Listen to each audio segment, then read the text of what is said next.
3 left. 49ers bring pressure. 2 inside backers come down the sideline. Romeo Doubs, a touchdown.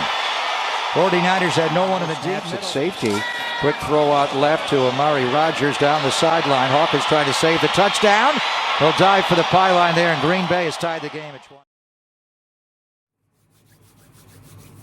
What is packing with you, YouTube? KHTV back with another video. Before we start this video, I want to give some shout outs and do some unboxing. Shout out to UTR. Appreciate the Packer keychain, the sticker, the decal. Appreciate this, man, a lot. The playing cards. Shout out to TR.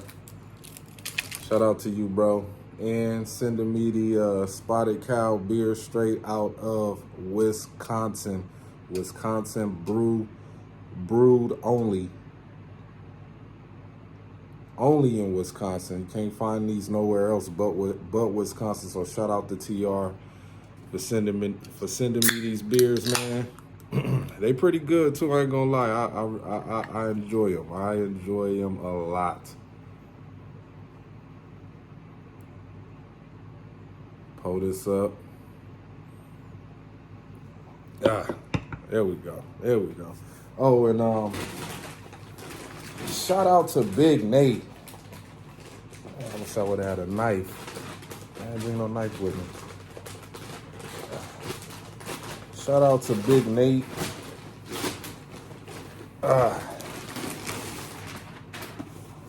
Shout out to Big Nate.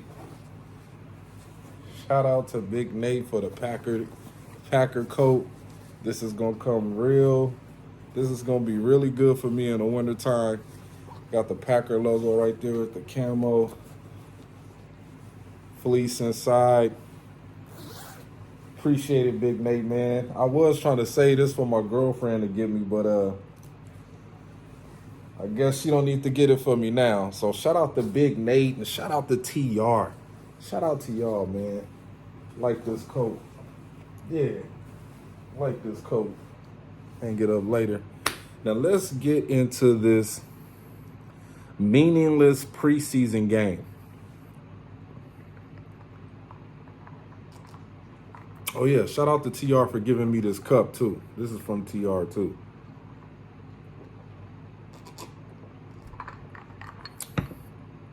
But let's get into this horseshit, meaningless preseason game where the Packers are just basically evaluating the best guys to put on the 53-man roster.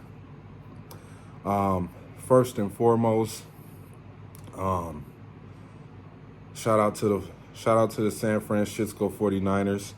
They played the hell of a preseason meaningless game today.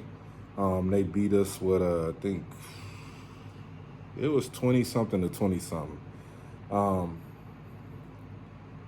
But San Francisco won. Let's just get down to the meat and potatoes of this game. My main thing with this game was everybody getting through the game healthy. That was my only main concern, is that we wouldn't have any significant players that we need on this team to go down early with an injury in this game. As far as Jordan Love, there's so much I can say about Jordan Love. First of all, you know what? Fuck it. We got time before I head to the gym in the midnight hour. Let's talk about Jordan Love. Now, I know a lot of Packer fans are going to say, yo, this guy stinks. This guy was terrible. He sucks. We have to give Jordan Love the benefit of the doubt. Now, I know y'all going to say this has no type, y'all might take this as an excuse, but I don't think we can. I don't think we can as Packer fans. And I say that because, you know,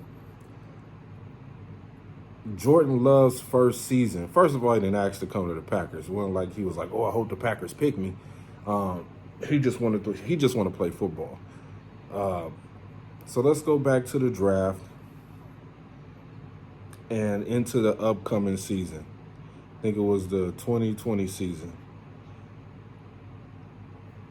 unfortunately, with the pandemic going on, it kind of stunted the growth and development of Jordan Love. Hear me out. Hear me out. Hear me out.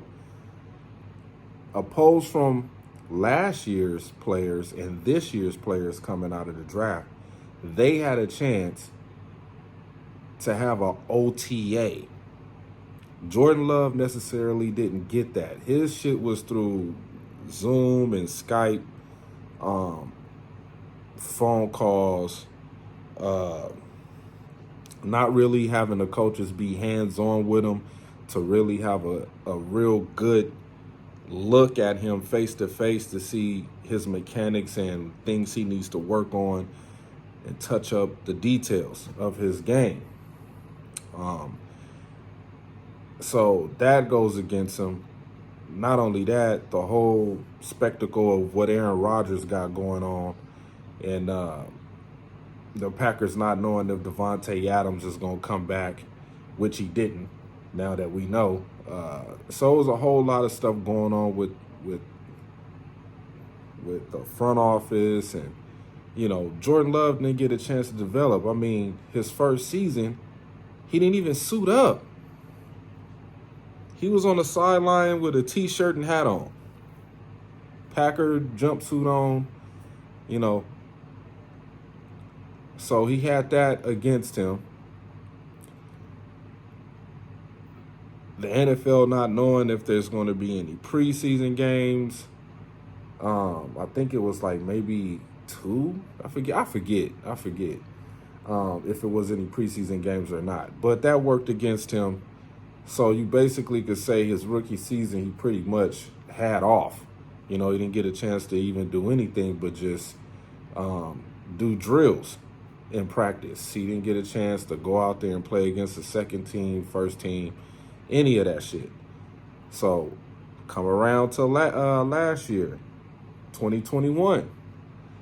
This is where you can basically say is the start of Jordan Love's career. He got a chance to have an off-season training.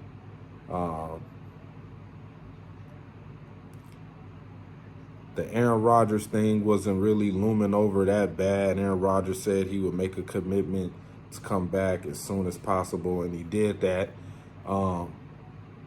Matt LaFleur had a chance to be hands-on with him to try to steer him in the right direction, but still he's a year behind. And then you have the whole Aaron Rodgers COVID situation, and he plays in the he plays the preseason. Aaron has a COVID situation. He gets thrown in the fire against Patrick Mahomes. Plays the last game of the season against the Detroit Lions, which was last season. So he really didn't get his feet wet. Not only that, we have to think about the mental part of the game with Jordan Love. He's not really asking questions. And I kept telling y'all in the video, stop listening to these Packer beat writers, because they trying to make shit look like sugar when it came to Jordan Love when he was throwing interceptions in practice. I kept telling y'all, I'm hearing different things. I'm not hearing what these beat writers putting out there. They only want to talk about the good shit. Oh, Jordan Love throws a great pass to some backup tight end for a touchdown. You know what I'm saying? They want to highlight the good stuff, but then they won't mention that out of that one touchdown he had, he threw 2 interceptions. He got sacked. He threw a bunch of incomplete passes. He underthrew some guys. Threw the ball behind some people. And that's what you got today. You got a guy that hasn't had a lot of on-the-field action. And that's what you've seen today in the 49er game. You've seen a guy who's trying to get out of the nervousness of playing quarterback, trying to build his confidence. You know, I wish Matt LaFleur would have let him play the whole game, because he need as many reps as possible, man. And I know you got a lot of people to look at. You could have put Danny Etling in the fourth quarter. You could have let Jordan Love play the whole third. He need as many on-field repetitions as possible. Now, a lot of people are going to talk crazy about this game, and we have to take into fact and note that the first string wasn't out there with him. The guys that really know this offense. And I wish Matt LaFleur, I mean, he put the starting O-line out there. I mean, they didn't really look good. They looked okay. I hope Sean Ryan is all right. It sucks to see an old lineman go down so early in, his first game, and he get kind of banged up. But hopefully he's okay. So we have to take that in account, that Jordan Love wasn't out there with the real starting squad. But one thing I will say, his timing with throwing the ball is just not on point right now. You could kind of see him second guessing the throw. His timing on going through his reads and his progressions when he backing up the pass, especially when he rolls out, he don't know how to break down his foot and to throw the ball quite well. And that's the main things I was looking at with Jordan Love, was his footwork. It's still not there yet. Still got a lot of work to do. He can't really throw the ball sideline to sideline. He put the ball in a lot of bad positions for the receivers to catch, especially that one catch to Romeo Doubs where Romeo should have caught the ball, but that way that Jordan Love, where he put the ball at, just wasn't quite right where Romeo would have liked it. It could have been a little bit higher so he could extend his arms in the air instead of bringing it down. So, Jordan Love got to work on his mechanics. And then people are not pointing out the fact that we are hearing finally this year of Jordan Love having a couple of good practices under his belt. Now, of course, that's just hard to do when you're playing behind a guy like Aaron Rodgers. So I completely understand the struggle and the pressure. But, hopefully he's asking Tom Clements, Aaron Rodgers, Matt LaFleur, and whatever other supporting cast around him, how he can get better, just paying attention to details. His ball placement when he's throwing it is, need to work on a lot of stuff, man. And I'm only saying that because of what we got in Aaron Rodgers, and now that I'm thinking about Tom Clements coming back to Green Bay, makes a lot of sense. Aaron Rodgers didn't do that necessarily for him. He brought back Tom Clements for Jordan Love. He brought back Tom Clements for Jordan Love. You need to help this guy like you helped me. Help him get his footing right, because the way I'm explaining it, how you taught me, is not registering to him. So maybe if we go to the source, maybe it could be better explained. I mean, y'all seen in the training camp the practice videos of him trying to show Jordan Love where to put his feet at and how to get his footing right, and Jordan Love looking like he don't know how to dance.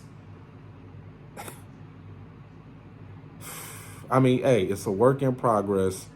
I don't want to be negative or get on here and say Green Bay made a huge mistake of drafting this guy in the first round when we took him.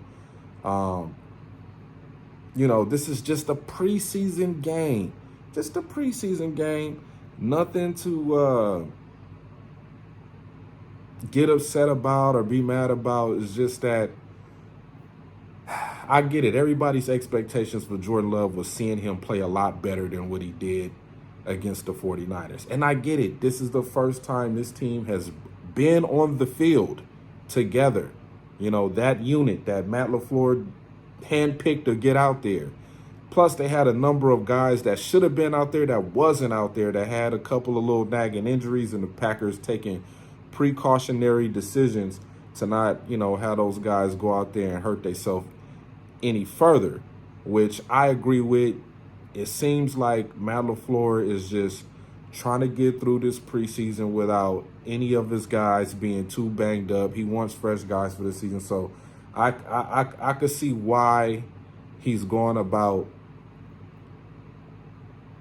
the decisions he's making for the team the way he's doing it. It makes a lot of sense. I mean, I want to see these guys get some. I just wish Jordan Love would have got some more time. But, you know, we'll see what happens next week, and we'll keep our ear to the street. What goes along in practice this week, you know what I'm saying? If we hear that he has any more good practices, I'm just saying. But, you know, football is back. The coaches got to do their job and comb through all this tape, and the players too, to see where they could get better at and what they can improve on. And you know, it's just the first preseason game. Hopefully next week Jordan Love could look. I'm not gonna say better.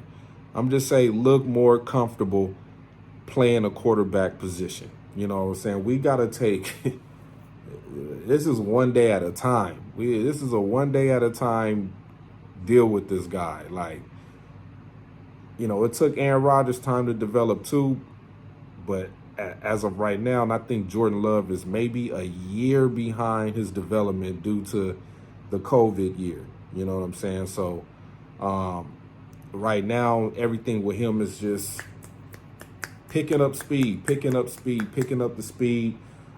He needs to play faster to me. You know, he was making a lot of last minute decision, like, should I throw it? And, you know, the timing just wasn't right with him and the receivers. But he made a couple of nice passes down the field today. You know, of course, the one to Romeo Dobbs, the one that everybody is going ape shit about. The only thing with Romeo Dobbs, I would love to see him start catching the ball with his hands. You know, that touchdown he caught, you know, it kind of looked like arms a little bit. So I would like to see him be a little bit more better with his hands. I wish Samori Toure would have got a little bit more burn earlier in the game.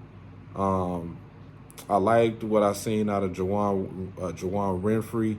And I liked a little bit of what I seen out of Amari Rodgers. I just, you know, special teams, I don't know who that kicker was, but we can't be having that type of shit at all. So, Rich Bisaccia, you got a lot of work to do, man. You got a lot of work to do, man, with the special teams, figuring it out. It was a little bit, I mean, you can't even really determine if it was even better because it's preseason. You know, we still got to wait till Crosby come back from his knee situation. It was good to hear a good update on David Bakhtiari. You know, it's still no timetable when he'll be back. But as far as feeling better about his knee situation, that's the news you want to hear. So, you know, with that being said, man, this video done went on long enough. Shout out to the Pack Attack. Y'all know who y'all are. AJ, Big Nate, TR, Bernard, Higher Point of View, Packer Fan in Vegas, Key 360. Am I forgetting somebody? I think I'm forgetting somebody. If I am, I'm sorry. But, yeah, man, I'm about to hit the gym. Yeah, I'm out.